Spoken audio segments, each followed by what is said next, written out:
welcome to Discography, the music podcast that delivers the objective truth about the entire discography of every single artist and band that ever existed. I'm your co-host, Dave Gebrow. And I'm your other co-host, Joe Kennedy. And we also have our guest who is going to pop on with us during the intro section here.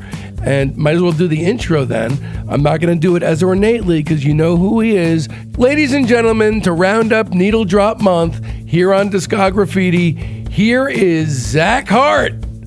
Hey, how's it going? All right. So here's what we wanted to talk about at the head of the show is, you know, we were thinking about records that at some point in our life wound up having this like vice-like grip on our psyche to where nothing else sounded good, reasonable, or made sense whatsoever. How did you go hard with a record? Zach? Yeah, mine's Nick Drake's Pink Moon. Ooh. And when I wrote my first screenplay in 2003 in college, I put that record on, and it's 30 minutes long, almost exactly 30 minutes. I think it's like 28 something. And it just clicked. Like I went into a zone, and now, so let's see, that was 2003, and now it's 2022. So however many years that is, I still have to write to that album. So that's interesting. It still has a hold on me because it's almost like knowing a 30-minute drive, knowing it, you've done it a million times. For some reason, I just can't write without that playing. It's very bizarre. Doesn't that mean that you can never write a comedy?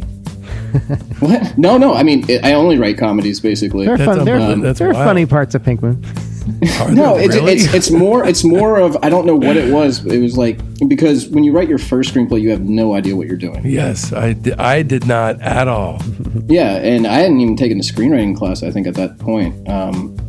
I went to film school, and after film school, I didn't know how to write a screenplay. Well, I went to film school to be a DP. As we mentioned in the last episode, my grandfather was the DP of The Blob, so my whole life, I was like, I'm going to be a director of photography, And then when I got to film school, I just randomly wrote this one script, and I just fell in love with the process. So that's really how that went. But Pink Moon is it's been part of my writing from the start. I can't explain it, but you talk about like having a hold on you. That record, like, yeah. Let me ask you, do you only listen to it? Has that record hijacked the creative process to where you don't listen to it outside of that context? No, because that's why I love vinyl. Is I listen digitally when I'm writing, and then I can listen to.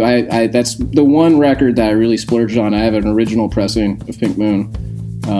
So let me talk about mine if I can. Please. So Astral Weeks was a big one for me for a few reasons. So I did write my college essay to get into Boston University on the impact that Astral Weeks had on my life. But really, what I'm going to talk about is when I had my second car, because I unfortunately totaled my first one, but my 1987 Volkswagen Golf, which I had alluded to during the Bob Mayer Replacements episode, was, I had Van Morrison's Astral Weeks in that car for, I think, many months. It was literally the only tape. I wouldn't even eject it. And during one incident, I was arrested for possession of alcohol as a minor, and my parents were able to, to work some magic so that, all I had to do was spend an afternoon with this gentleman who had unfortunately got into a drinking and driving accident and had lost the use of his legs. It's like a Scared Straight vibe. Exactly. Or like Arrested Development. And that's why you don't. So I spent the afternoon with this guy driving around in his van. He was driving and was very touched by his story and what he shared with me, so I gave him that tape. That's how that tape ended up. Joe, what about you? Well, the one record when you thinking about this one that I just that's all I listened to for like a extended period of time was, I think it was a record that you turned me on to, which was the Zombies, Odyssey, and Oracle. So when I heard that, it was like that was the only thing I listened to for several months. I remember you putting it on and the song "Brief Candles," and then when it kicks in, you did this like strutting dance. The main part kicks in. But yeah, I think I bought the CD and then like taped it so I could play it in the car, and then I'd listen to that tape for just like every day.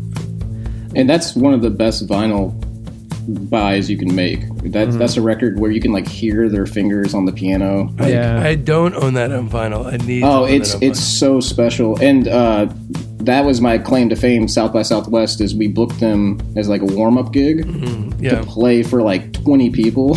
And the night before they couldn't get the whole band to do it, so they were like, "Hey, do you mind if it's just Colin and Rod?" And they just played the hits like acoustically, and it was probably one of the highlights of my life. But that record, dude, I could not. I mean, I agree with you more on that record. It's these stories. It really is amazing how music sort of has ruled everything from the beginning. Anyone who loves music now can tell you stories like these unhesitantly, that to people who just listen to what's on the radio would look at you with stink eye. In any case, back to business. First things first, you need to know just how seriously we take this nonsense. Discography is heavily researched. The music is always reassessed with fresh ears. Joe is not telling you a lie. We're not just covering albums. We do a searingly honest deep dive analysis of EPs, singles, comp tracks, relevant solo work and bootlegs, all kinds of other stuff as well too, like appearances on other artists' records. And all said releases are then reviewed on a 0 to 5 basis. That allows us all, just in case you're not familiar with the process, of coming face to face with the true shape of an artist's overall arc. And today on Discography, we are returning to the act of spray canning ELO, a.k.a. the Electric Light Orchestra, a.k.a. Electric Light Orchestra, a.k.a. Jeff Lynne's Electric Light Orchestra. And this is 1977 to the present. High-minded Baroque and roll synthesists turned vocoder slathered Beatle pastiche hit-making machine. Okay, let's dive right the fuck back in. 1977's Out of the Blue. This is a double album. This is a statement record. This album does not fuck around. This album does not take musical prisoners. It has sold about 10 million copies worldwide by the date of 2007. It boasts singles such as Turn to Stone, which is one of the first 45s that this young man has ever owned. Mr. Blue Sky, which is an irrefutable masterpiece, and other things such as Sweet Talking Woman, Wild West Hero, and It's Over. So the cool thing about the backstory here is Jeff Lynne wrote the entire album in about 3.5 weeks after this huge creative burst while he was tucked away in his chalet in the Swiss Alps. So it took a further 2 months to record in Munich. As in Musicland, he would record everything henceforth, generally. Side 3 of the release, let's talk about that before we actually get to it, is subtitled Concerto for a Rainy Day, and it's a 4-track musical suite that's based on weather and how it affects mood change a la Smile. The Beach Boys, that is. It ends with the eventual Mr. Blue Sky, and man, what a run-up to that song. What a friggin' record, right, Zach? Yeah, it's perfect. What is the deal here? He was firing on all cylinders creatively. What I love is I'm the special guest, and I didn't even know he wrote it in 3.5 weeks, so I'm like learning all this as we go. Because I purposely didn't look up any of this just so I could talk about how I emotionally feel about this. But you're like a guest and a listener. Yeah, exactly. It's great. That's insane that he wrote this in 3.5 weeks. I think it's the one of the best sounding records I've ever heard in my life. Not to go in order, but like Sweet Talking Woman, the strings on that song are I can't even describe it.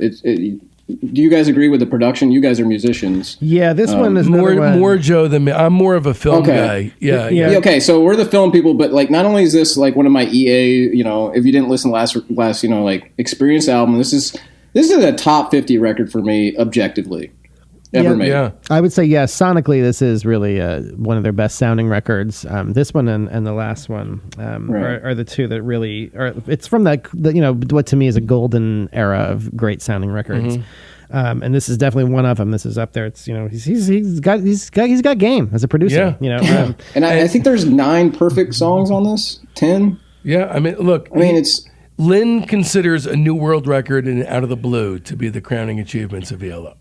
So that's his outlook. This was also it's a double album, but it was also their most commercially successful album. Yeah. So that's interesting.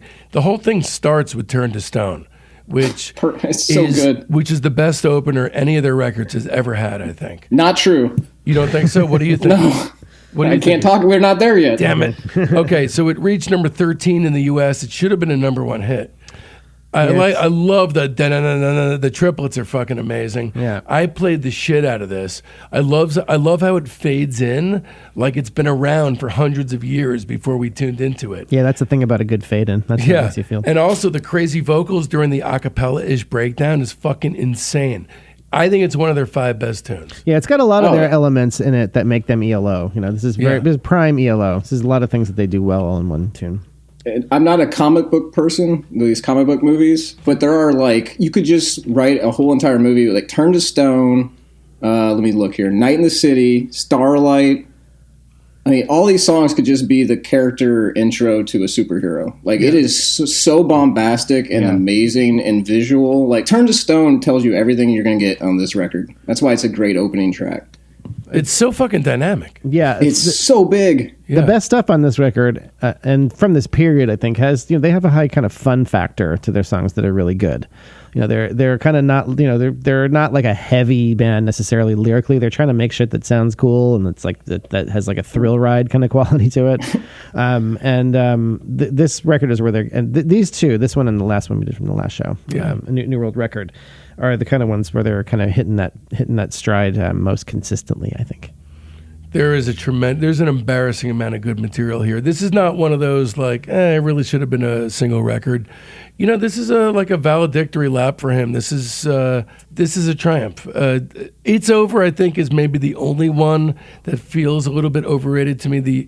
Oh, really? Yeah. Okay. I mean, I don't think it's a bad song, but I don't know if you know this, the orchestral beginning is actually the end of Mr. Blue Sky reversed. He echoes, and we'll get into that with a couple of records in a bit, but he echoes a lot of his patterns like that in non, he doesn't show his hand on a lot of the repetitions. Right, and that's right. what's fun about listening to these records over and over. But I disagree a little bit because like Turn to Stone and Sweet Talking Woman are so big that It's Over is like that perfect thing in the middle that makes both of those tracks better for me. If we're going back into that thing about listening to sides. Look, it's going to be on the playlist because you can't, Yeah. I mean, it still is a beloved song. It's just, after Turn to Stone, it's a dip for me. But Sweet Talking Woman, it's like he threw the kitchen sink into the kitchen sink. That's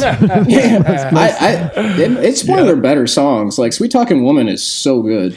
I never realized, that their Huey Lewis song is exactly this. It ripped it off entirely. Sweet Talking Woman? Do you believe in love? You know that song? Yeah. It's the same melody. But think of the verse. believe I've been in wondering. I bet you it doesn't sound as good. No, it doesn't. Sweet Talking Woman, I don't know what they did on the production because I'm not a music person, but it sounds so good. Well, one cool thing, and for all of you music gear aficionados out please. there, there's a very prominent vocoder on that sounds really cool. Is that what that is? Yeah. I was going to ask you if Yeah. it was a voice box or talk Yeah, box. it's a vocoder, and it's a kind of a cool vocoder itself. It's made by the company EMS, who made the very famous VC3 synth, which we've talked about a lot. It was used on like Dark Side of the Moon, and like Eno famously played it with Roxy Music. It's one that looks like a little like suitcase.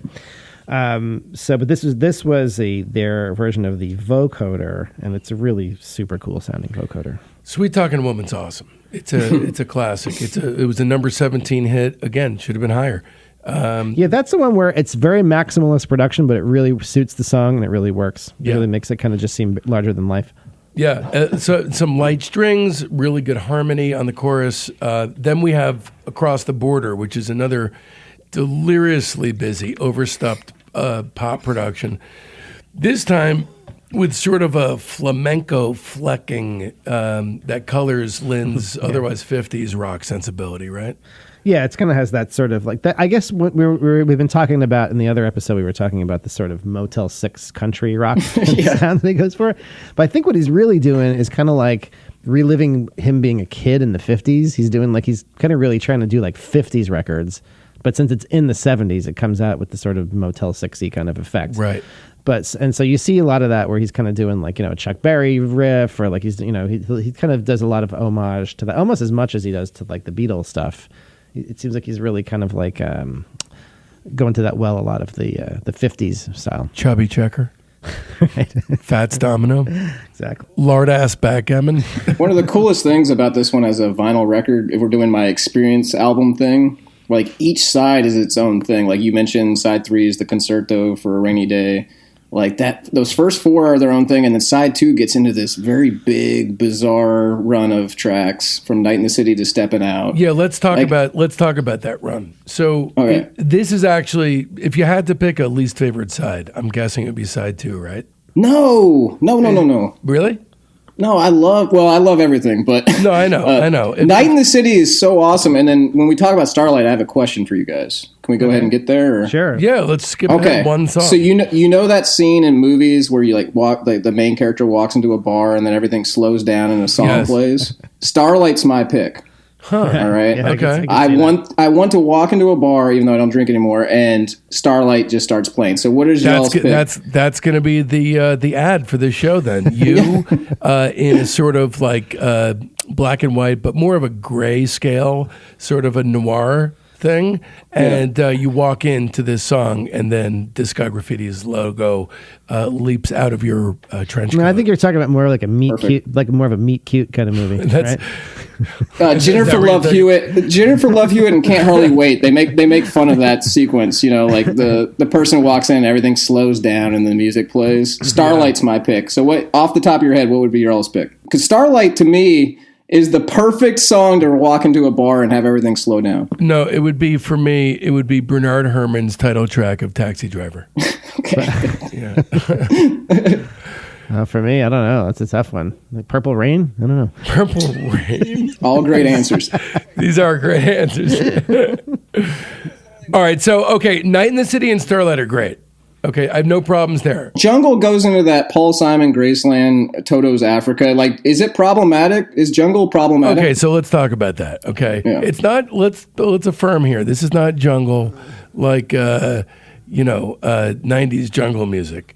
We're talking about. That'd be amazing if it was. We're talking about hacking your way with a machete through leafage, through foliage. So jungle, not a fan. It sounds to me like do you know the Neil Diamond record Taproot Manuscript? No. Taproot Manuscript is a proto Graceland.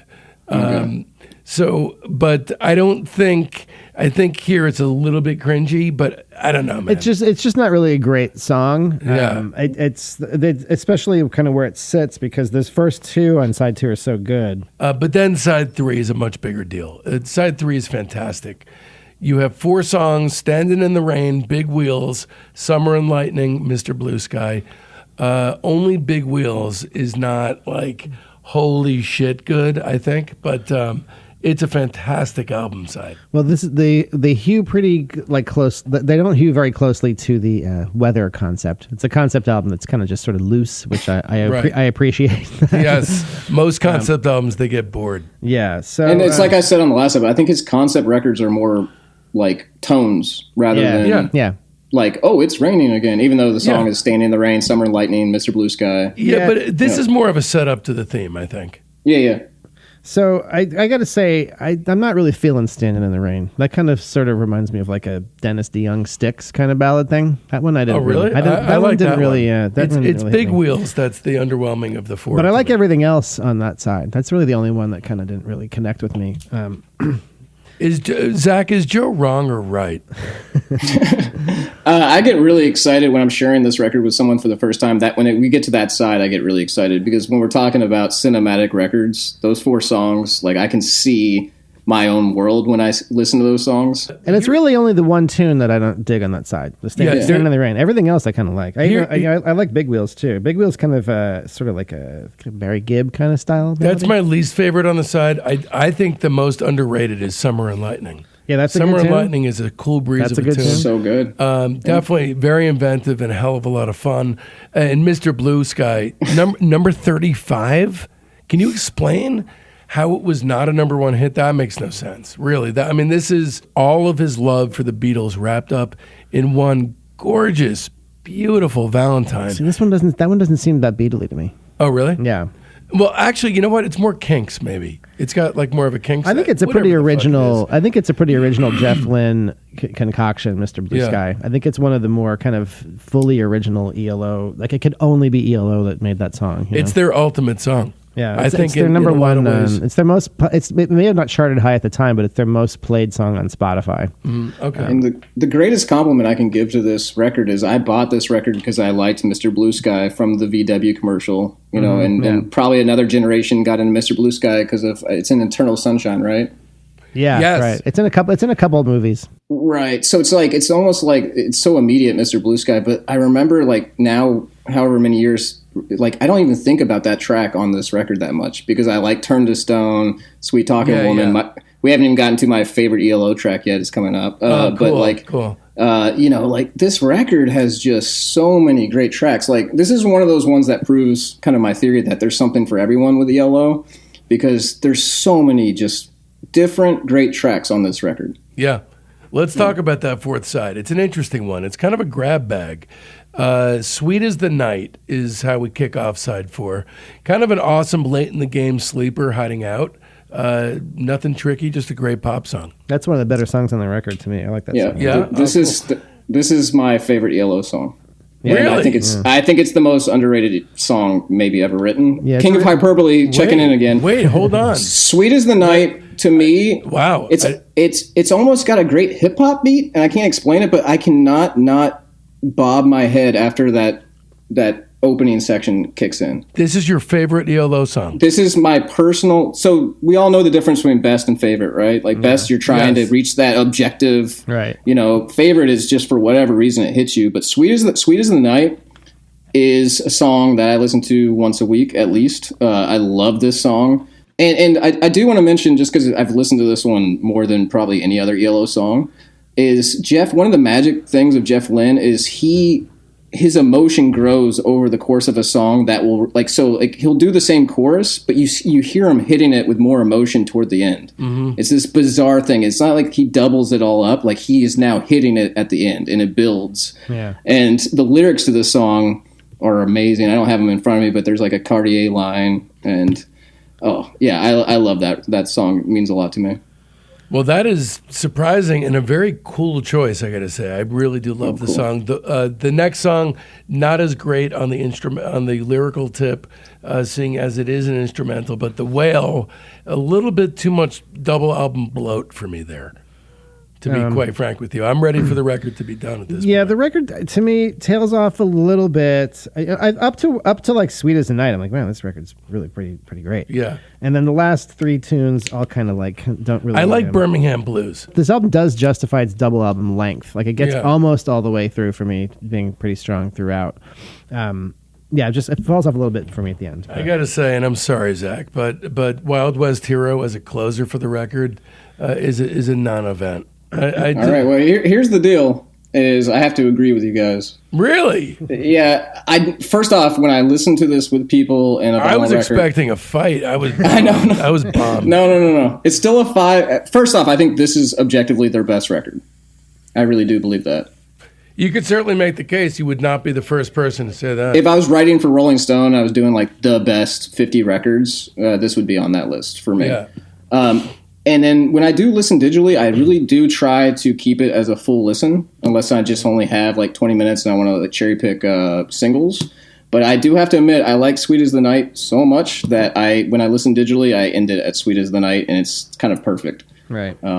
But I don't like to edit his work. Okay, that being said, this is the perfect place for me to jump in because I did something absolutely fucking heretical. Okay, I'm going to be skewered by Jeff fans. I pared this down to an incredible single album, and I got to share the track listing because I'd like for you, please, to join me on Discography to tell me if I'm errant in thinking so. I believe it's okay as a double album. If this was a single album, it far and away would have been the best record. Here's the track listing. This is a hard 5. Is this in order? This is the order. Yeah, this is the order. Yeah. My order. Turn to Stone, Sweet Talking Woman, Across the Border, Steppin' Out, Night in the City, Starlight, Sweet as the Night, Birmingham Blues, Then what I did was I pared down side 3 of the Concerto for a Rainy Day, pushed it to the end so it had like a legitimate conclusion, and then did Summer and Lightning and ended with Mr. Blue Sky, which is how it should have ended. As it is, and it was, and as it was released, as good as it is, this thing is kind of exhausting. So for that reason, I'm going to give it 4 stars, but still a great record. I gave it the same. I also gave it 4. There's a lot of good material on it, so it's kind of a philosophical question. Like it probably had, like you said, it has enough material to make a 5-star album out of it. But then you can't ignore the ones that aren't as good. Every crazy nerd like me likes to pare down doubles to singles because that's what we do. Even no matter how busy our days are, and my days are busy. This is for you, all you nerds out there that pare down double albums into single ones. You're not alone. Let us know other albums that you care for that you still think would be even better as a single. I do that with Taylor Swift records. Do you really? The last 2, I made perfect 3-track EPs out of the last 2 records. The cool thing is she's going to, she's one of our super fans. She's going to listen to this. She's going to contact you, and you're going to be the producer on her next record. So get ready for your music video budget to go from 0 to $1 billion. I prefer 0, man. Me too. So all right. Another 5 stars, Zach? For that's a 5-star EA BO, right. 1 BO. What's a BO? The coveted EBO.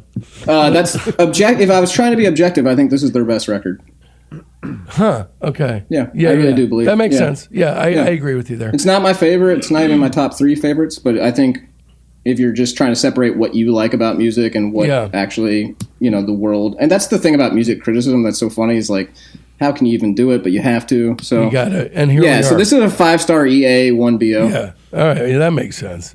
1979, we move into Discovery, or if you're an astute observer of genre disguises, Disco Very. Okay, so singles from Discovery: Shine a Little Love, The Diary of Horace Wimp, Don't Bring Me Down, Confusion, and Last Train to London. I'm saying this to tell you that the record company squeezed this thing dry. Well, they were huge at this time. After Out of the Blue, they were at the peak of their popularity. Yeah, this is a very disco-influenced album. Let's also keep in mind, it was released in 1979. The movement had basically died, and then they released a disco album. It's sort of disco, but it's not like super disco. There's a few things that are more than others, but it's not start to finish disco-y. Really. It's what Jeff Lynne thinks is disco. Right. Yeah, but Richard Tandy, who's in the band, he nicknamed the album Disco Very. Yeah, that's him. Yeah. But could you imagine going to a disco club and hearing The Diary of Horace Wimp? No, that's Jesus Christ. That's what they played at Studio 55. Yeah. One across the street. That is very funny. Dude, we got to do something with that title.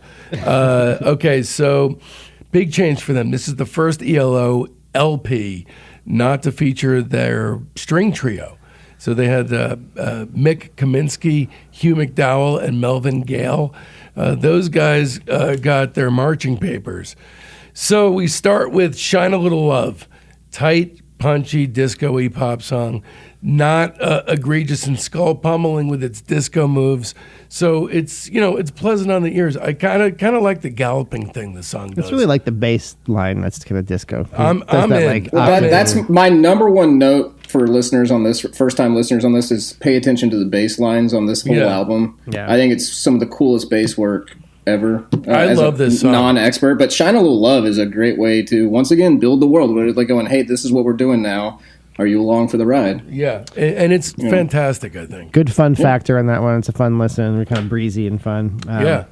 Yeah, I dig that song. This record in general, Discovery, after the last one, the more so to me than it being the disco record, it seems like it's sort of the pared down record. Yes. So it's 9 tunes, 39 minutes, definitely less of a kitchen sink kind of production aesthetic, kind of more kind of standing on the strength of its songs. Mm-hmm. I like it a lot. Yeah, it's as close as ELO will come to like a sexy record. This is glam. It's a little bit glammy for Jeff Lynne. Everything in the context of Jeff Lynne doing this, but I love it. This record's a lot of fun to me. I look, there's one, there's just one drawback to it, which is a similar thing that's, it's going to sound like an echo, but in the middle it kind of sags. There's a 3-song stretch, Diary of Horace Wimp. Oh, that's awesome. Diary of No. That's great. You're going to name the middle part is my favorite part of this record. It just sounds like there's an overabundance of vocoders and farty synths. Diary of Horace Wimp is an extension of. It's like Mr. Blue Sky Part 2, the sequel. There's it really is. There's kind of a running thing. Am I in missing here. something? Anytime you say that there's a song that has farty synths, it's always like my favorite song. Yeah, there is a running me too. And then Last Train to London and Midnight Blue. I really don't like those too much. The bass line on Last Train to London is one of the coolest bass lines, and just track it throughout that whole song. It goes. Whoever's playing, who plays bass on Last Train to London? I don't know. You guys know I all kind of this didn't stuff. really follow their bass player. That was kind of a revolving door, I think, for them. Well, first off, that's when you flip you get Diary of Horace Wimp, which is crazy. Yeah, that's the last song on side one. That's a crazy song, and then you flip it, and you get this bass line that I just love. It's just I don't know. Go listen to the bass line of Last Train to London and tell us who's right and who's wrong. Yeah, I think ultimately it's one of their better records because the songs that to me work, there's so many of them, and they're all really high quality. I mean, oddly, I never got around to this record. I had so much experience listening to Out of the Blue, but I just thought this was wrongly. I thought it was just kind of a disco album. Always passed it up. This Trawl is the first time I ever heard it straight through, and I really loved it. It was, again, the pared down thing.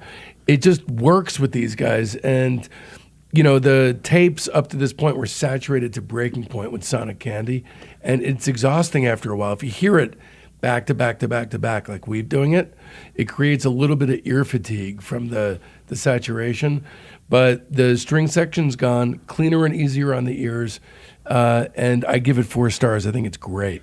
Yeah, I like this one a lot. The disco, there's really a couple tunes that have kind of more stronger disco elements. But like I was kind of saying it before, this is the one where I feel like they're kind of letting the songs speak for themselves maybe the most. Yeah. And of course it ends with the great single "Don't Bring Me Down." So good. Which that's probably their one that seemed like that was the most played on classic rock, like the one that it ends. It's not their most streamed song now, but at the time I think it was probably their most famous song. And the way this album ends, the triple punch of On the Run, Wishing, and Don't Bring Me Down. Zach, have my back good. here. Fucking killer. I like both sides. That's why they're 5-star EAs for me. This is how much longer does EA continue? We're 6 in, and then there's 2 more to go. But let's take a zoom out. So Discovery for me is 5-star EA, but this is what I'm trying to say is, okay, imagine the 3 of us don't know each other, or we're whatever. And each weekend, we're going to get together and listen to one ELO vinyl, right? So far, 6 weeks, we've done On the Third Day, then El Dorado, then Face the Music, A New World Record, Out of the Blue, and Discovery. And those are all 6 very different experiences. And that's why this band is so incredible. There's something. It's what we love here. Like, right. The Byrds, Can, Joni Mitchell, Wilco. You get a different band every fucking album. You get your money's worth. You get your time. And like, it would have been so easy because A New World Record kind of went spacey, and then Out of the Blue is full sci-fi, rock, whatever you want to call it. And then it would have been so easy to do it again with Discovery, but Discovery is very really grounded. it's a disco fun record. Yeah. And to go small after going so big with Out of the Blue, I think is just genius. I love records that close strong, so this one saves a lot of its best stuff for the end. It does. On the Run, Wishing, Don't Bring Me Down. It closes really strong. Yeah. I think records that close strong give me more of that album feel. So, like records that run out of steam, I feel like they never feel like complete records to me. Like I'm a little shocked that The Last Train to London is the standout for me on this album. Yeah, I don't mind that one. I like almost everything on this.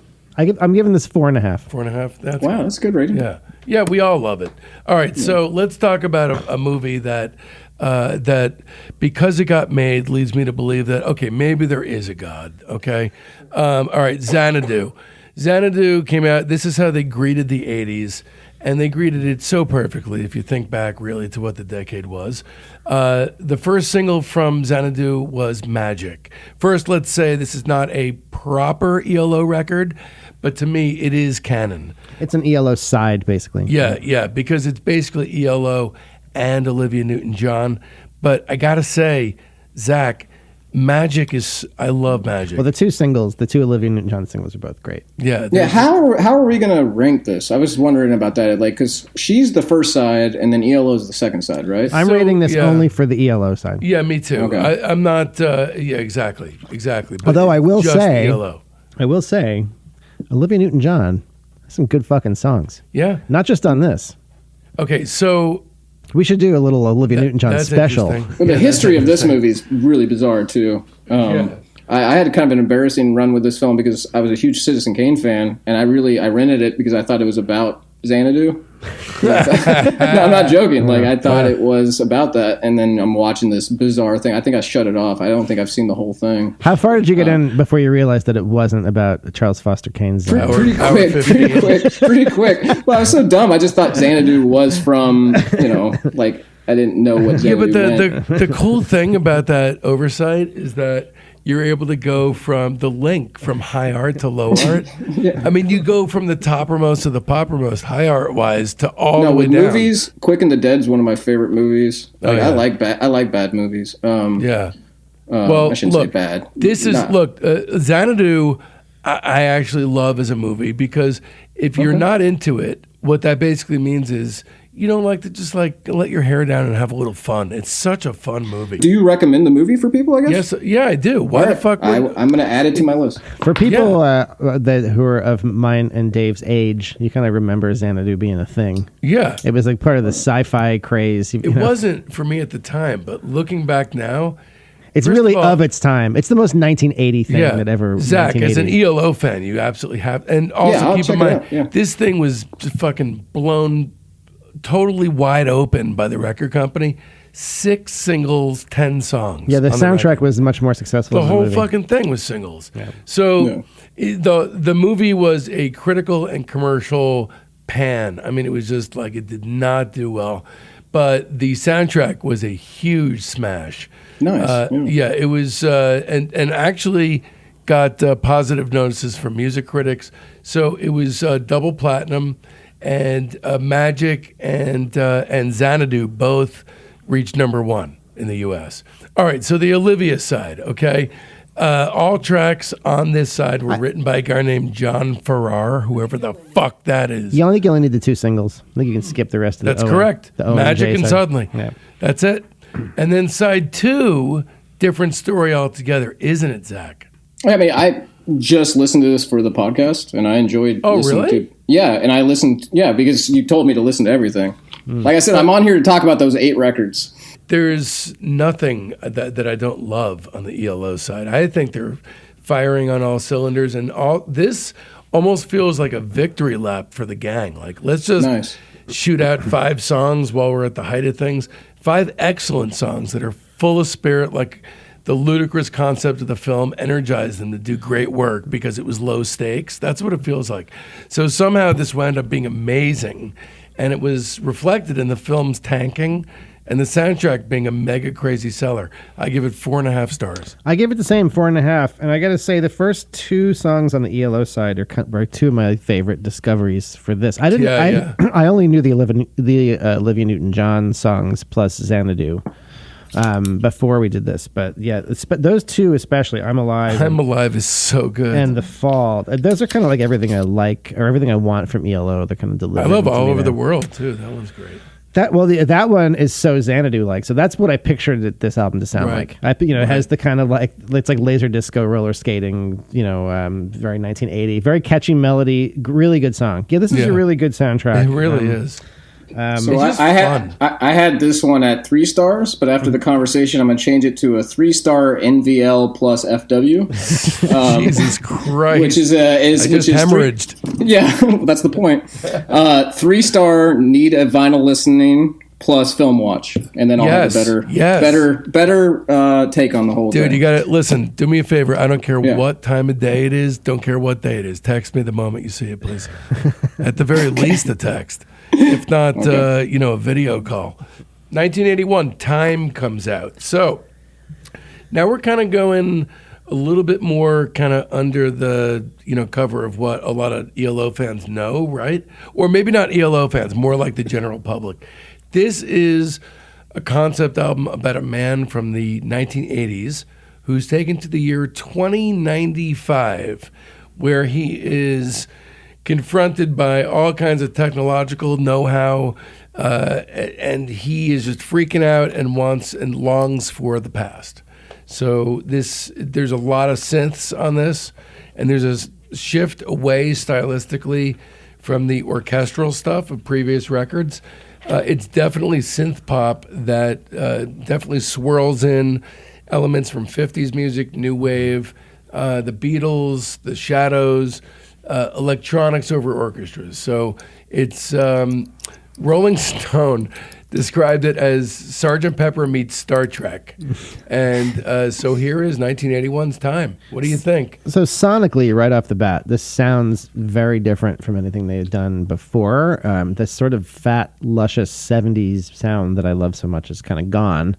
And now we're fully into the 80s. It sounds kind of like... just doesn't have that kind of same sonic, gigantic richness. It sounds a little bit thinner to me. Yeah. Maybe this album is kind of in need of a remaster. Is something I would maybe. It just doesn't sound like it's. Maybe listening on Spotify, I don't know.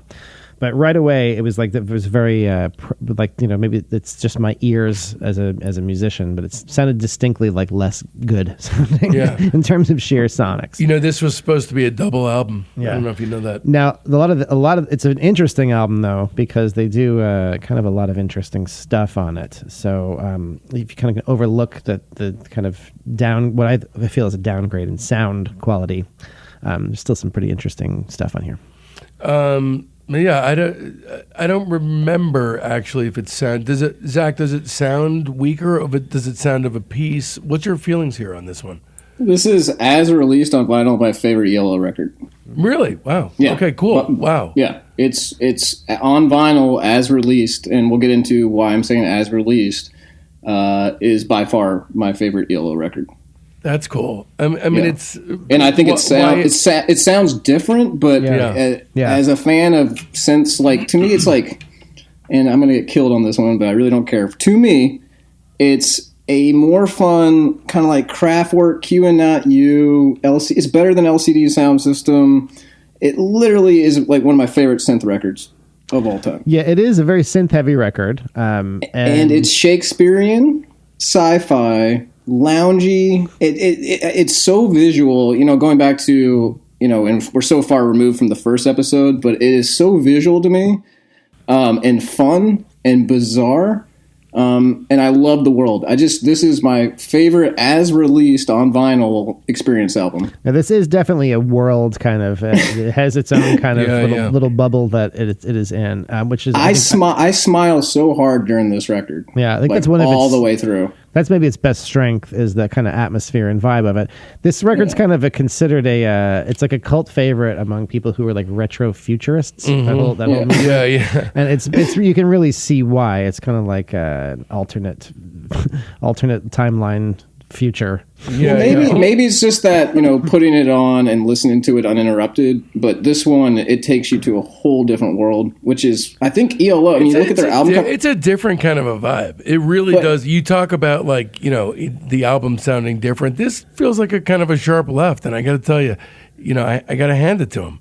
There's a few I want to mention here. Twilight, The Way Life's Meant to Be, 21st Century Man, and Hold On Tight. Those are my faves from this record. It kind of starts off strong and closes strong. Yeah. So Twilight's a great tune. That one really has the extreme different kind of production aesthetic. It really has the very 80s kind of sounding in production. Although it's kind of like it's kind of Men Without Hatsy. Yeah, but it's in the period before things got really digital sounding. Mm-hmm. So it's this kind of like analog take on the 80s kind of sound. By the way, I love Men Without Hats. Just in case you thought that was denigrated. He really does. He has this weird. He has this weird Man Without Hats thing. Yeah, I think they're really good. But then in the middle, it gets a little dodgy at times. What do you? Rain is falling from the end of the world. The lights go down. Here is the news. Those four songs I could do without. Oh wait, time out. Lights Go Down is one of the best ELO songs. It's, to me, failed COD reggae experiment. No, it's amazing, and it's hilarious. There's a part. Okay, do me a favor. You said I have to text you when I watch Xanadu. Yeah, all right. Whatever you ask me. Every listener who has a little bit of spare time, there's a part on Lights Go Down. I wish I had the minute mark where he gets super dramatic, almost like a guy looking out the window. And he actually said that in his description, like he's looking out at his lost love or whatever. And he says something so dramatic, it makes me laugh every time. And you have to act out the scene. The lyrics. He goes like, I feel bad, I just want my baby back or something like that. But he says it so dramatically, and the music's dramatic. You have to, if you do it along with the song, then you'll get this record. If you're asking me to act out the song, I will do. That's an odd enough request. Yeah, you got to do it. He's writing it down right now. I'm writing it down right now. Nobody likes here's the news. Take a picture. Take a picture.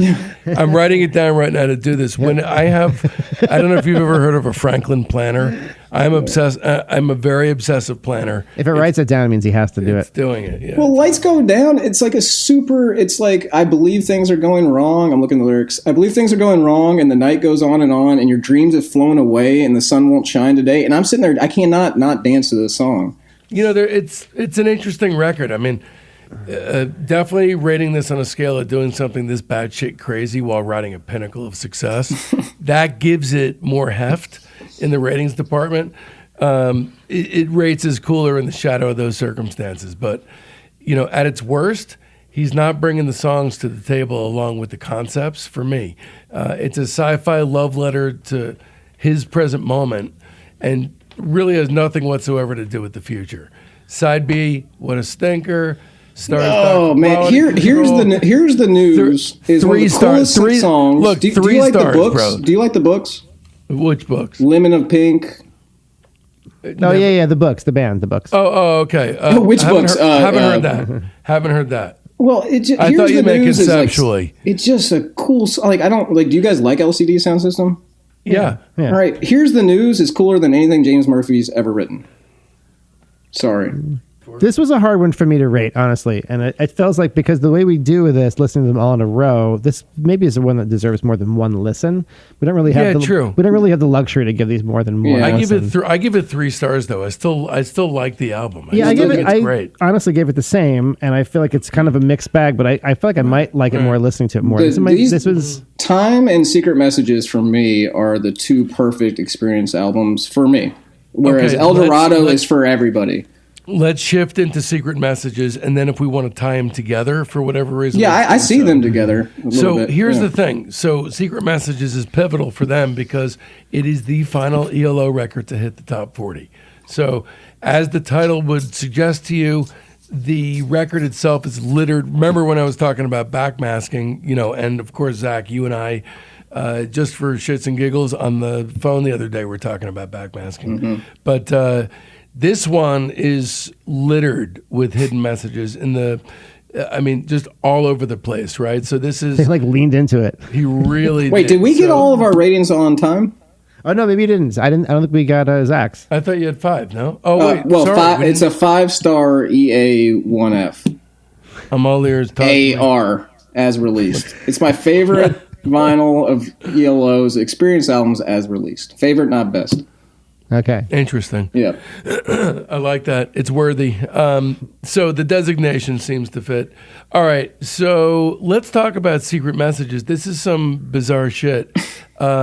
It's his second tongue-in-cheek response to allegations of all these satanic messages that he was hiding in his music. So by the fundamentalists, which had actually led up to congressional hearings in the early 80s. On Face the Music, during the intro to the Fire on High track, we talked about the backmasking there. So talk about Mr. Sensitivo. So somebody, a couple of groups talked about this thing, and he makes a whole record responding back to it. It was this was originally going to be a double album, but the plan, thank God, was thwarted by CBS. Because come on, at this point, I mean, isn't that a little self-defeating? Anyway, it's a really interesting record. There's 4 singles on it. I'm very curious to have Zach kind of, I want to hear what you have to say, man. Okay. Before I tell you what I think. Well, we have to talk about this record 2 different ways. So as it was released, so if you go out and you buy the original release of Secret Messages, it would be in the lower end. I still love it, but it would be in the lower end of the 8 records. My EA 5 stars, right? Yeah. The way it was supposed to be released, it is my favorite ELO record.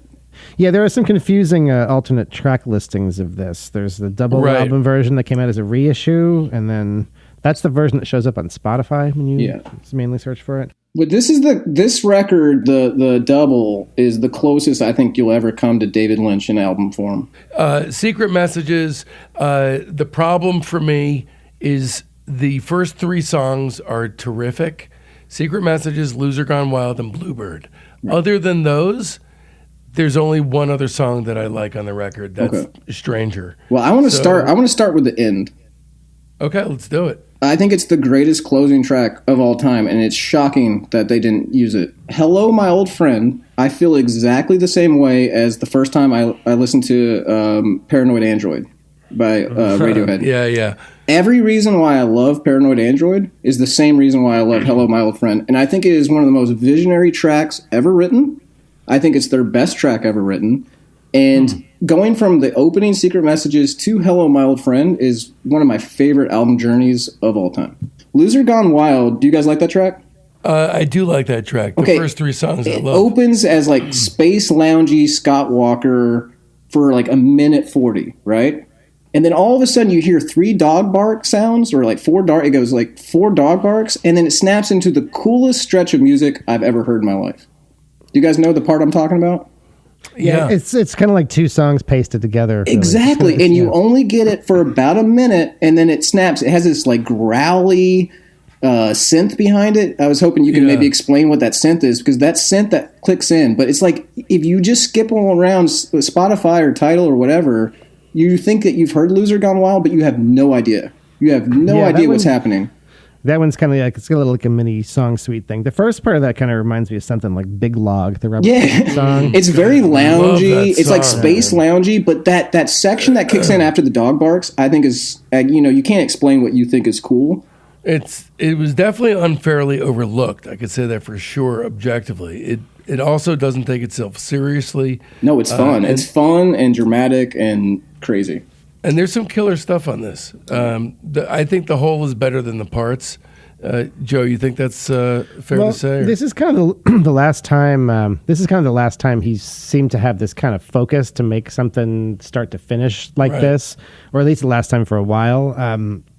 The production's still really cool on this, even though the times are changing, and he's kind of going with the times pretty well. It sounds I just hate how it dribbles to a close. It sounds very 1983, but it's, he's incorporating all those new sounds kind of, Yeah. I don't really love a lot of the songwriting on this. Right. I like it more as a production, kind of like a sound world kind of record. I think it starts off pretty strong. Bluebird, one of my best discoveries, for this band that we did for this show. Freaking classic. Really, it really is a really classic. Great tune. I'm a sucker for those major 7th chords. It should have been a big hit. So yeah, I kind of feel the same way you do. I think David starts off strong and kind of like tails off a bit. But an interesting record, and this is another one where I kind of feel like I would, maybe if I had more time with it, I might enjoy it more. But overall, I gave it 3 stars. I gave it 2.5. I gave it the same as the previous one, Time. Well, this is definitely, the last major album to talk about as far as, how, in terms of distribution, how he's perceived. I agree. So it's good that we're spending the time on it. But ultimately, I got to say, just because of the way it dribbles to a close, I'm going to give it 2.5 stars. For me, that would be a 5-star EANAR, which is 5-star experience album not as released. 1984 brings us a couple of tunes from a soundtrack of a movie that is really terrific, called Electric Dreams. I'm guessing both you guys have seen it. No. What the fuck? All right, so I'm glad you have seen it, because my one discovery, we were talking about discoveries through this podcast, is I really want to see this movie really bad. Okay, here's my review. The 2 songs are called Video, because there's an exclamation point, and Let It Run. I'm saying that with no affect, because there's no exclamation point. So, great movie, mediocre songs, 2.5 stars. All right, so I don't know what the hell he did in 1985, but there's no recorded evidence that Jeff Lynne survived that year. So I'd like to proffer the Paul is dead theory with Jeff at the center of it. 1986 brings Balance of Power, the last studio album before the ELO, before the initial disbanding. Now, before we go on too much further, this is kind of like a point in the show we often reach, which is the long slow decline. Although he kind of like perks up a little bit after this, but this is kind of this is a bit of a nadir for this Jeffy. is more than a bit of a nadir. So at this point, the group is down to a trio of Jeff Lynne, who doubled on bass as a result of the bass player leaving, Richard Tandy, and Bev Bevan.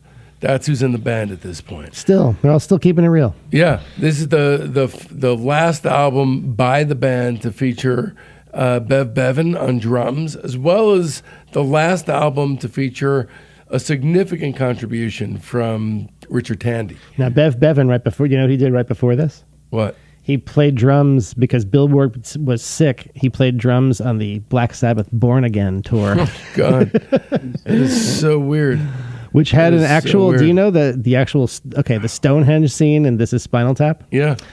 It's based on that, yeah, isn't it? And they didn't know, but they didn't even know. Simultaneously, this happened. So the Black Sabbath, exactly the same thing. They drew the diagram for the Stonehenge, but they made it feet instead of inches. It's the other way around. So they had this giant Stonehenge thing on their stage, and they just rolled with it anyway. So Spinal Tap was already in production when that happened.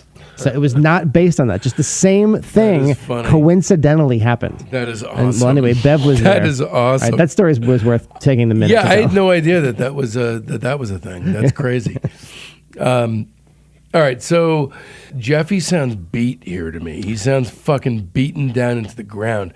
It's been a solid 15 years of hit making, and it really sounds like he's had all the hooks squeezed out of him. This is the nadir for me. This is just in time for a rebirth.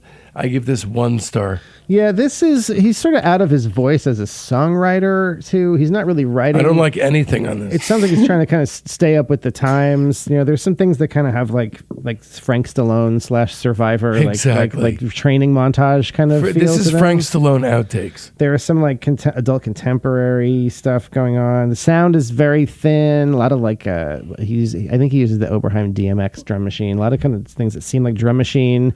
Bev is giving credit for drum programming, so it's probably like they gave him the drum machine and we're like, here, figure this out. And then I really want to hear Zach try to defend Getting to the Point, which is basically a spot on. No, this is not part of my 8 run. We're out of my 8 run. Sorry.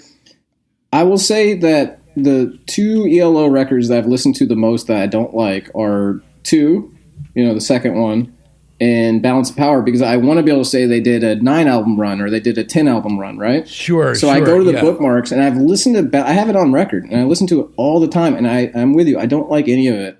Oh, but anyway, this is a 1 star for me, Balance of Power. Yeah. Oh, sweet. It's 1 star for me. Don't celebrate. I can't believe. No, I mean, we're all in agreement for the only time. This is unbelievable. We all give it 1 star. Yeah. Look, I do too. Look, let's notate one thing. In Calling America, that closet box drum sound, that really boxy sort of thing that he loved to do with the Wilburys and Tom Petty. Well, hold on. It's born in Calling America to my ears. I think I'm hearing it here for the first time. Yeah, it kind of starts here where I think it kind of grew out of him using drum machines. Like that's kind of how he kind of devised the technique. I read a lot about this because we're at the period where he's producing a lot of records very prominently and has a bunch of hit records. And they have a sound, I think some of them work. That's being generous. Some of them work better than others. But, he has a very distinct drum sound, which as far as I can tell from researching it, he kind of keeps his methods very close to the vest. He doesn't like to talk about how he did it. I don't get the sound, though. The problem, I don't think it's so much even the sound. It's the way that he records them. He's recorded 1 drum at a time. So it'll be like, okay, just play the kick drum now. Yeah. So the reason he does all that separate, then you could like process everything individually with no bleed, right? So, when he has like Ringo Starr play on Free as a Bird, he has him like play like that. Like, so he's not playing drums. He's like he's playing one drum at a time, and then he layers it with the Oberheim DMX snare, and it's this kind of like Frankenstein way of playing drums. So weird. So the problem, I think, isn't really the sonics I also don't really love, but it kind of results in this sort of stiff. It's sort of like this stiff kind of drum machine type playing.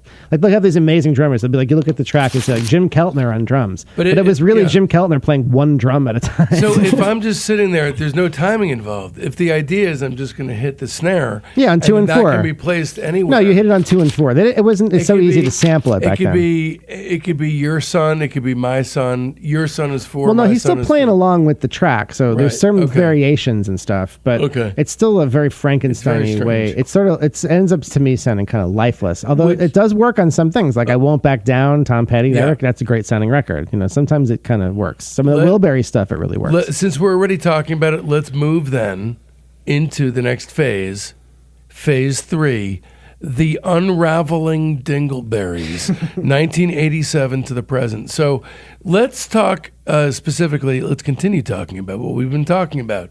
1987 to 1995, in particular, riding high as a producer, even with that dreadful, egregiously boxy drum sound sidebar.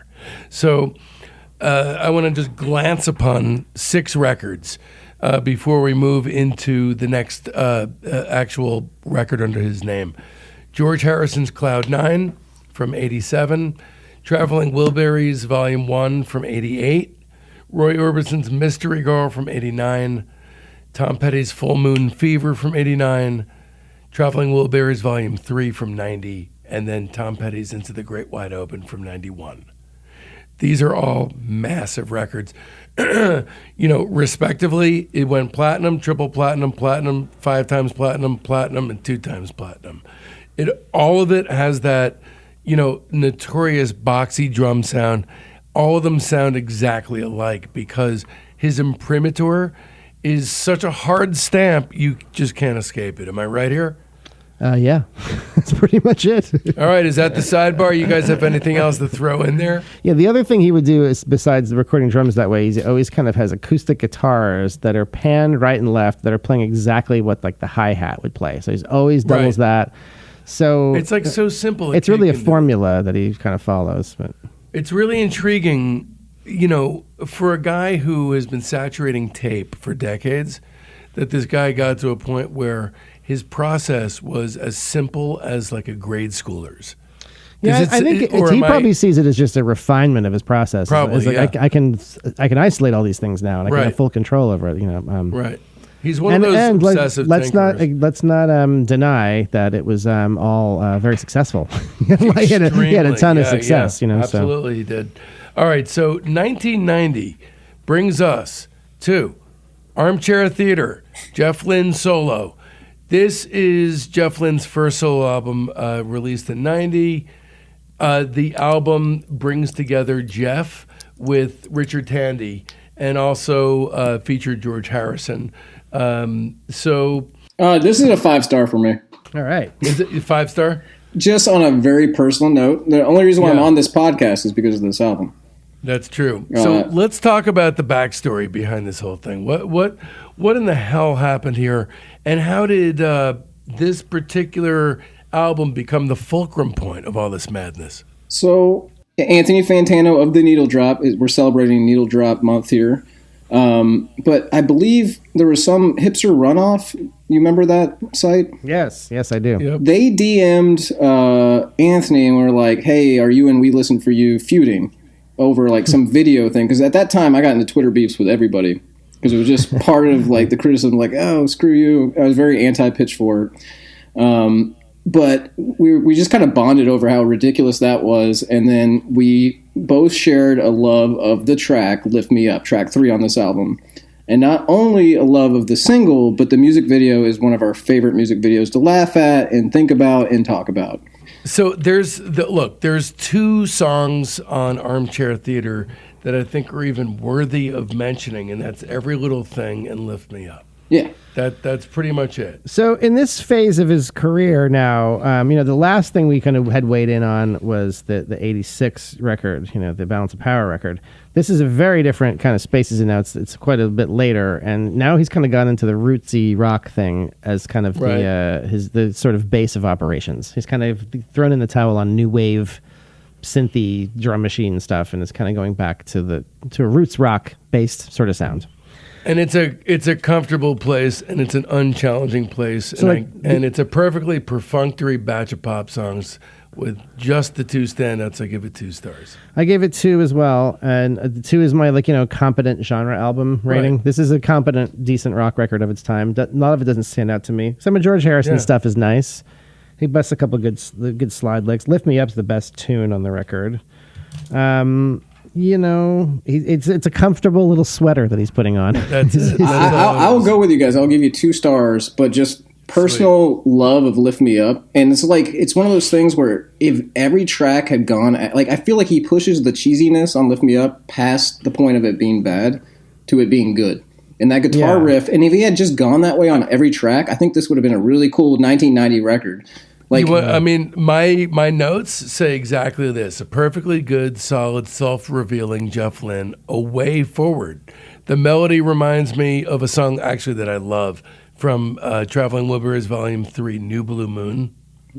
But in any case, not a major record. But I think all this post Secret Message stuff is the point of why Secret Messages is so good, is because he took such a chance and just put everything he has into that record. I think it just exhausted him. Yeah, everything that he needed to say, he got it said. That's it. Yeah. So now we have to judge the rest of his discography based on that goddamn fact. All right, we're probably going to fast forward a little bit here. Yeah. Let's pick up the pace. 1991, "Wild Times," a song from Robin Hood, Prince of Thieves. Disposable synth wash ballad from a disposable 90s movie. Could have been like a John Parr song, right? That's exactly right. Big nope, 1 star. 1 star from me. 1 star, although we watched that movie a lot as a kid. I don't know why. 2001, Zoom. Zoom recorded primarily by Jeff alone with some guests, including George Harrison, Ringo Starr. One of George's last recordings before his death. Richard Tandy is the only other ELO member of the past who appears on the album. And it's a scant appearance. He's only on a little bit. On the opening track, so it's out of the way. So he's not a big figure anymore. In the U.S., it debuts at number 94, and it has sold 87,000 copies as of 2015. You got to remember, it's a long time since there's been an ELO record. He's 15 not, years or something. He's flying under the radar. There's nothing exceptional. Nothing gets put on the playlist. 2 stars. Ringo plays on it. 2 stars. Nothing gets on the playlist. I gave it the same. I gave it 2. All right, cool. And Ringo's in the Beatles? Yeah, he was the drummer of the Beatles. That's good. That's good to know. Are we doing Zoom? Is that what we're doing? That was. I just Zoom. blacked out because we're past Secret Messages. Exactly. I had a stroke. I just blacked out, and I actually. I love you, Jeff Lynne, but I mean, all these late ones, 2 stars, I guess. Yeah, at least they're 2 stars. It's tough to keep it going this long. Yeah. Anyway, 2011, "Words of Love," the Buddy Holly song from "Listen to Me, Buddy Holly" comp. This is what one does when one is in the September of their years. It sounds okay. It's serviceable. I don't hate I it. give it 3 stars. I gave it 2. This is my lowest score because that Buddy Holly original. No shit. Yeah, because What do you give it? Well, I like Buddy Holly because he pauses. Like I've always loved his pauses, and I don't know. So this one I'll give. Just to be a jerk, I'll do 0 stars. Man, what a bully. Yeah, I gave the guy 5 stars. So mean to Jeff. Now we're catching up with the present. It's 10 years ago, as far as where we're sitting in time and space. 2012's "Long Wave," which is basically, this is a long wave goodbye. So this is cover versions of songs that really influenced Jeff while he was growing up in gray, old, smoke-belching Birmingham. And it was recorded between 2010 and 2012. This is getting even lower. So it debuted at number 133 in the U.S. So this is basically like him recording like kind of some Great American Songbook stuff and then some like 50s songs, but in the sort of kind of Traveling Wilbury kind of sound. Dreadfully mediocre project. So, I give it 2 stars, though. I mean, it's not offensive. I only gave it 1. This one has the Don Cavay cover, right? Mercy, Mercy? Yes, it does, sir. Yeah. Well, everyone should listen to that Don Cavay record. Oh, Don Cavay. Yeah. That Don Cavay record is one of my favorites. Yeah, but the original, the original is where you should go. Yeah, for sure. The best thing on this is the first song, She, which is pretty good. It's a cover of the Charles Aznavour song. I will say this, I really like the album cover for Long Wave. I was really excited to hear it, and then I didn't like it. There's nothing doing here. Yeah, one star. 1 star? Okay, wow, you're harder on this than I am. 2013, Stream of Stars from the American Hustle soundtrack. Beautiful little ambient instrumental. I'm going to give this one 4 stars. I didn't rate that one. It didn't really seem like ELO canon. Pretty cool, though. I really like it, and I think we should put it on the playlist just because it's a cool little oddity. Okay, I'm with you. I gave it 4 stars. I said it sounded like something the Tornadoes could do, kind of like Telstar. Sweet. But a little bit cooler. All right, so Junk from the Art of McCartney compilation came out the year following in 2014. Just imagine that great song done shittily, and you'll have an idea of what this is. I give it a star. I thought it was all right. It's a straightforward, pretty vanilla cover of it. Vanilla. Yeah, I gave it 2.5. I'm being a bully. How about you, sir? It could be 1 or 2. I mean, I don't really. I listened to it once and I shrugged.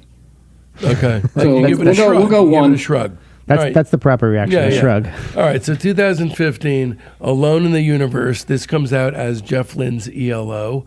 This is the first one credited in that particular way. The first single is how the album begins. I'd like to talk basically about that song. When I Was a Boy is great. Yeah, I'm with you.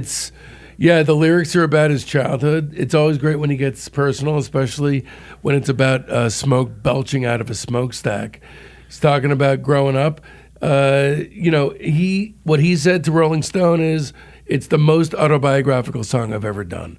When I Was a Boy is great. I give the album 2 stars. That one's okay. It's that was a hit. It has 31 million Spotify plays. Wow. It must have been in a movie or something.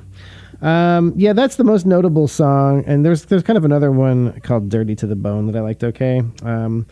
But by this time he had sort of stopped producing things for other artists. He was the last thing he really did was like a Joe Walsh record in like 2012 or so. So this is 2015. So we're getting pretty late in the day here. Yeah. And you get the feeling that he just kind of likes making records. I didn't really need. It's not dark yet, but it's getting there. Yeah, he figured he didn't really need to make this record, but I probably just felt like wanted to satisfy his creative muse making this. It's kind of like going to the bathroom. Yeah, exactly. So I didn't really feel this one so much. What do you give it? I give it 1.5. Okay. I gave How this. About you? Yeah, I gave this one 3 stars, and this is the one I have hope for. Wow. I have hope that one day this will click for me because your tastes change as you get older. Yeah. Totally. Yeah. I agree with you. I think When I Was a Boy is his best track since all the falling apart. And I also awesome. I also like Alone in the Universe, the closing track. So I keep, and this is the one I keep going back to of his like later releases that I'm like, come on, be good this time. So I give it 3 stars and a lot of hope. All right. That's cool. Yeah. Just based on that, why don't we add Alone in the Universe to the playlist? All right, good idea. All right, now we're 4 years ahead, and he releases an album called From Out of Nowhere as Jeff Lynne's ELO. The first 2 songs are worthy of note, From Out of Nowhere and Help Yourself.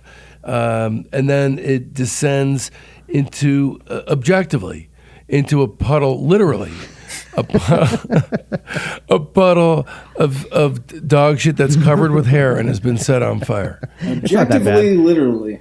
Objectively, both. I thought both. this one was kind of one of the... I give this 2.5 stars. See, I think this is one of the kind of the better ones. It's weird, Yeah, though. 2.5 stars, I just said. It's been 30 years of the boxy Wilbury snare. He's still doing it. I know. He's still going for it. What is the appeal of that sound? I don't know. It's just how he does things. That's just how he does it. Fucking He's weird. playing the drums himself now, so he's got the technique down to... It's pretty much he's a one-man thing. It's not appealing. I really, really detest that sound. I remember... being in high school in the late 80s when his music was all over the radio. You could not get away from it. And I hated hearing it on the radio because of that, just how the drums sounded. Yeah. I feel like it's and knowing how it's done makes me like it less. But hey, he sold a lot of records that way. He did. But this one, I felt like had slightly better tunes than Alone in the Universe. Kind of probably splitting hairs here over late period Jeff Lynne. Ultimately a little better, right? I think it was a little better. I gave it 2 stars. Okay. So you liked it better than me after all that. Yeah, after all that. All right, so Zach, you got a reaction on the last one? 2 stars on that one. It didn't do much for me. But the Zoom, Alone in the Universe from out of nowhere, I just say look at the album covers. Like they even like it's just like you're not even understanding your own stuff. You know, like I could stare at Secret Messages or Time. I really love the album cover on Time.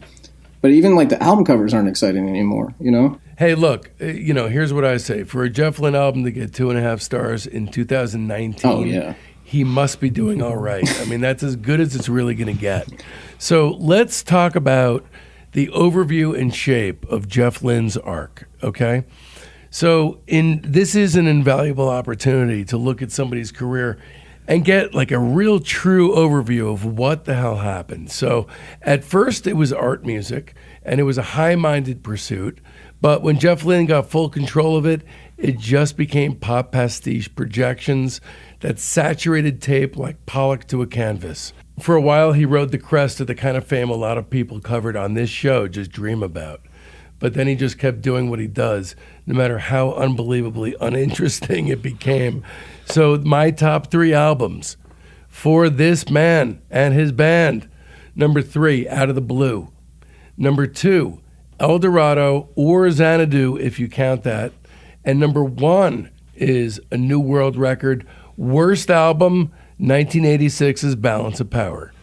Yeah, so to me, they sort of peak. My view of their arc is that the peak is, in the 70s, the absolute crest of it being New World Record, and then a little bit of a fall off, and then less for me in the 80s. I'm kind of more of, to me, that's their peak is the 70s, and it's a kind of a gentle slide down and then a steeper slide down. My top 3, I have number 3, Out of the Blue, number 2, Discovery, and number 1, New World Record, and my least favorite is also Balance of Power. Okay. Two categories. Favorite records, Secret Messages, the 2 double disc, very important. Number 2, Time, and number 3, El Dorado. And then if I'm trying to be objective, it would go number 1, Out of the Blue, number 2, A New World Record, then 3, El Dorado. Mm-hmm. So, nice. Yeah. And I just want to say, like, congratulations to Jeff Lynne and everybody who worked on ELO for doing 8 straight amazing studio records, in my opinion. Yeah, there's a lot of great stuff in Unmatched. there. It's great. Look, we really love and appreciate your passion for the discography. Far and away, that's the selling point for you being on the show, way more than any self-professed expert on the subject. Yeah. Not an expert, but I love this band. We've had an absolute blast, Zach, with you and Anthony. We appreciated every last second. For us, when it comes down to it, seriously, when it comes down to it, it really is about the recording of the episode. We have had so much fucking fun with you and Anthony. Yeah, very like-minded folks. So it's been a blast chatting with you, both of you guys. Because Anthony is such a big YouTube celebrity, like New York Times called him the busiest music nerd or whatever. Right. I want to say 2 things about the guy. One, he's like the nicest guy I've ever met, and he should be an egomaniac. And 2, he has been very sweet. And 2, he's like, the reason why he's so popular is because he's like the hardest working person I know. He has earned everything he's gotten. So I'm extremely proud of him, and I'm just humbled to be part of this whole entire month. Well, I appreciate that, that tip of the hat, because, in this community, like I was talking about earlier, it's of top priority for me to feel like part of that community. I never cared about that kind of stuff for most of my life. And now, especially with the self-imposed isolation, all the BS that's happening right now, it's more important than ever. Joe? So, there's things you can do to get involved. You can follow us on Twitter, Discograffiti. Follow us on Instagram at DiscograffitiPod. You can rate the podcast 5 stars. You can write us a review. Give us a listen on. In fact, please just do that. If you do believe in the concept of karma, the second you do this for us, you will be allowed into the kingdom of heaven, which I'm told is glorious and glittering like Vegas at 3 a.m.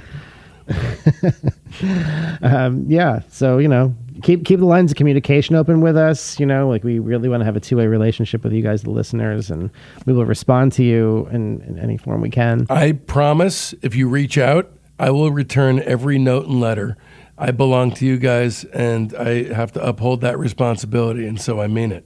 If you got any ideas about like who to turn the spray cans on next, or if you want to inquire about being a guest, these are all things you can do. There's various ways to get in touch with us. All of them are valid. All of them will be looked at and dealt with accordingly. You can keep in mind that the link to the playlist is in the show notes, also on our website at discography.com. It's an invaluable resource, especially if you're looking to save money. Zach, we love you, man. We love Anthony. We love the Needle Drop. Thank you so much for joining us. Keep on keeping on, because there are so many good episodes upcoming. You guys have no clue. Some really, really crazy stuff. Big guests. We love all of you. We'll see you next time on Discography.